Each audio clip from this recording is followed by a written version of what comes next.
छायाछवि प्रस्तुत गर्दछ। जीवन रेखा। आजको श्रृङ्खलामा म चलचित्र जीवन रेखाको बारेमा चर्चा गर्न गइरहेको छु। नेपाली चलचित्रको इतिहासमा जीवन रेखा नामक दुईवटा चलचित्रहरू पाइन्छन्। पहिलो चलचित्र जीवन रेखाको निर्देशन स्वर्गीय प्रकाश थापाले गरेका थिए भने पछि आएर बनेको चलचित्र जीवन रेखाको निर्देशन प्रदीप श्रेष्ठले गरेका थिए। आजको श्रृङ्खलामा चर्चा गरिने चलचित्र पहिलो नै हो। जीवन रेखा नेपाली चलचित्रको इतिहासमा एउटा सफल चलचित्रको रूपमा मानिन्छ। स्वर्गीय प्रकाश थापा यसै त कुशल निर्देशक हुन् नै, उनले जीवन रेखालाई पनि एउटा ऐतिहासिक चलचित्र बनाउन सफल भएका छन्। चलचित्र ऐतिहासिक मात्र नभएर व्यावसायिक पनि बन्न सफल भएको छ। यसो त चलचित्र जीवन रेखा पुरै व्यावसायिक चलचित्र हो। वास्तवमा चलचित्र जीवन रेखाका लागि अभिनेताका रूपमा गएका भुवन केसी छनौट हुन सकेनन् भने खल पात्रका लागि शिव श्रेष्ठ छानिएका थिए। तर पछि स्वर्गीय प्रकाश थापाले शिव श्रेष्ठलाई अभिनेताका रूपमा नै खेलाए भने खल पात्रका रूपमा भने अर्जुन अंसाईलाई भित्र्याए। चलचित्र जीवन रेखाका गीतहरू पनि आफैमा कर्णप्रिय छन्। कहीँ आफै भुमरीमा आफै पर्यो कि भन्ने गीत निकै चर्चामा पनि रहेको थियो। शब्द कालीप्रसाद रिजालको रहेको यो गीत अमर गुरुङले गाएका थिए भने सङ्गीत पनि अमर गुरुङकै थियो।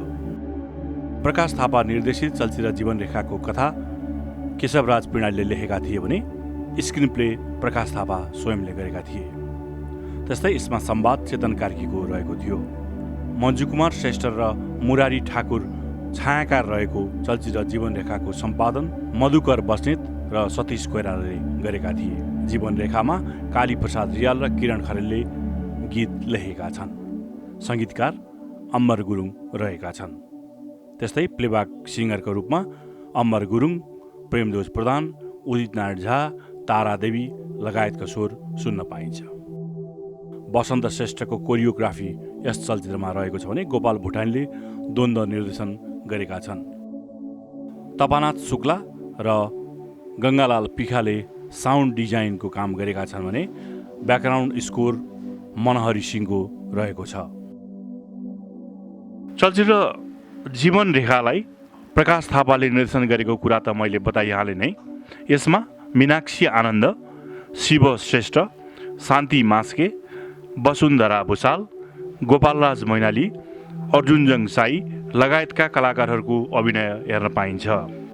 विक्रम सम्मत 2039 मक्सिर 6 गते सार्वजनिक प्रदर्शनमा आएको चलचित्र जीवन रेखा व्यावसायिक रूपले पनि सफल बन्न सफल भयो। नेपाली चलचित्रको इतिहास खास गरी पञ्चायती व्यवस्थाको प्रवर्धनका लागि सुरु भएको देखिन्छ। राजा महेन्द्रले आफ्नो व्यवस्थाको प्रचार प्रसार गर्नका लागि चलचित्रहरू बनाएका थिए। पछि आएर 2028 सालमा साई नेपाल चलचित्र संस्थानको गठन भयो। सोही संस्थानबाट विभिन्न चलचित्रहरू निर्माण भए। यसै क्रममा निर्माण भएको चलचित्र हो जीवन रेखा। यसअघि सोही संस्थानबाट निर्माण भएको चलचित्र मनको बाँधको पनि प्रकाश थापाले निर्देशन गरिसकेका थिए।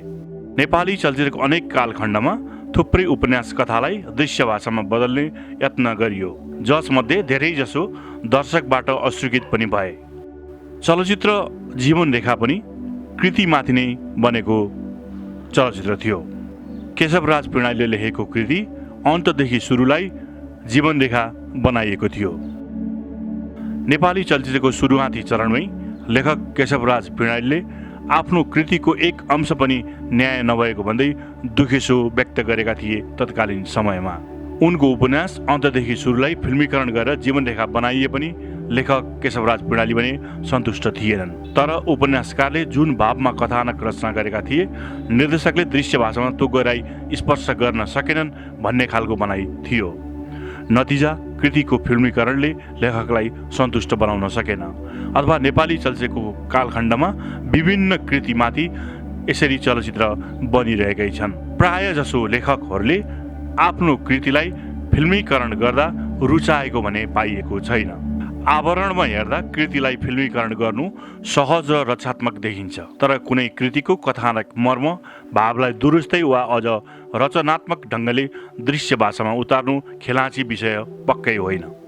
किनभने एउटा कृति तयार गरिरहँदा त्यसका लेखकले आफ्नो विराट कल्पनाशीलतालाई यसरी अक्षरमा खोपेका हुन्छन् जसलाई पढ्दा पाठकको मस्तिष्कमा बेग्लै संसार र दृश्यको निर्माण हुन्छ, तर चलचित्रले बेग्लै संसार निर्माण गरिदिन्छ। यसैले कृतिहरू प्राय सफल भएको देखिँदैन।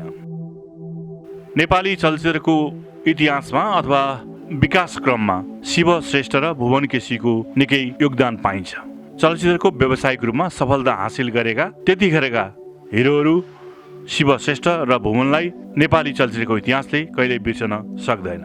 उनीहरूको आगमन अघि नेपाली चलचित्रमा नायकका रूपमा धेरैजनाको नाम आए पनि व्यावसायिक भने देखिन सकेको थिएन। चलचित्र जीवन रेखाबाट उदाएका शिव आफ्नो समयका सर्वाधिक रुचाइएका नायक बन्न पुगे। करियरको प्रारम्भतिरै जीवनरेखा, बदलिदो आकाश जस्ता चलचित्रमा अभिनय गरेका शिवलाई चलचित्र जुनीबाट डेब्यू गर्न पुगेका भुवन केसीले एक किसिमले टक्कर दिएका थिए, तर त्यो स्वस्थ प्रतिस्पर्धा थियो। नेपाली चलचित्रको इतिहासलाई केलाउँदा शिव श्रेष्ठ र भुवन केसीहरू तत्कालीन अवस्थामा अग्रपन्थीका सक्रिय अभिनेताहरू थिए। दर्जनौं सुपरहिट चलचित्र दिएका उनीहरूको प्रतिस्पर्धा लामो समयसम्म चल्यो। खासमा भुवन केसी र शिव श्रेष्ठको पहिलो भेट चलचित्र जीवन रेखाका लागि नै भएको थियो।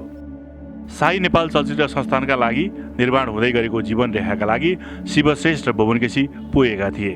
स्वर्गीय प्रकाश थापाले निर्देशन गर्दै गरेको जीवन रेखामा अभिनेता र खल अभिनेता चाहिएको थियो, त्यसैले त्यसका लागि आह्वान गरिएको थियो।